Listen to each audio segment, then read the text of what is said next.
भोंदू अशोक खरातच्या विरोधामध्ये महिलांचा आणि फसवणुकीचा ओघ सुरू आहे। खरातच्या प्रकरणी स्थापन केलेल्या हेल्पलाईनवरती तक्रारी देण्यात येत आहेत। आणखी 11 महिलांनी खरातवरती लैंगिक शोषणाचे आरोप केले। ऊर्जा, पूजा आणि शरीर शांती या सगळ्याच्या बहाण्यानं शोषण केल्याचा आरोप महिलांनी केलाय। या सर्व तक्रारींची शहानिशा करून एसआयटी पुढची कारवाई करणार आहे। दरम्यान अशोक खरातच्या विरोधात आतापर्यंत 12 गुन्हे दाखल करण्यात आले। त्यापैकी महिला अत्याचाराचे 8 गुन्हे आहेत, फसवणुकीचे 4 गुन्हे दाखल करण्यात आले आहेत। खरातच्या याच प्रकरणावरून शर्मिला ठाकरे यांनी सरकारचा समाचार घेतलाय। पुरोगामी महाराष्ट्रामध्ये लोक हे भोंदूबाबाच्या नादी लागतात हे धक्कादायक असल्याचं शर्मिला ठाकरे यांनी म्हटलंय।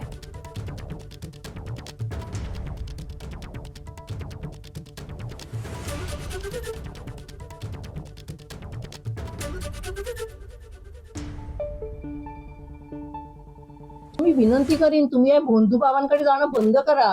काय आहे म्हणजे काय चाललंय, आपला समाज कुठे चाललाय? म्हणजे आपण महाराष्ट्र हा समाज सुधारक किती लिस्ट आहे हो, आपल्या संतांपासून हुशार माणसांपासून सायंटिस्ट पासून साहित्यिकांपर्यंत। काय म्हणजे लोक वेडे झालेत का काय कळत नाही मला।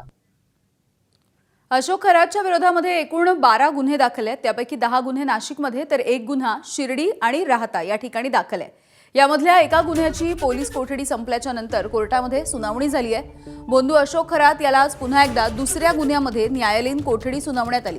यानंतर आता एसआयटी खरातचा लवकरच ताबा घेणार आहे।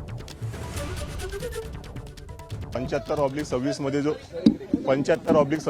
जो गुन्हा आरोपी विरुद्ध दुसरा गुन्हा होता, त्यामध्ये त्याच्या पोलीस कस्टडीचा रिमांड राखीव 15 दिवसाच्या एमसीआर त्यांनी मागितलेला आहे, राखीव ठेवला पोलीस कस्टडी, आणि त्याला 76/26 मध्ये वर्ग करण्यात आलं। त्याचं पोलीस कस्टडीचा रिमांड उद्या देण्यात। एबीपी माझा, उघडा डोळे बघा नीट।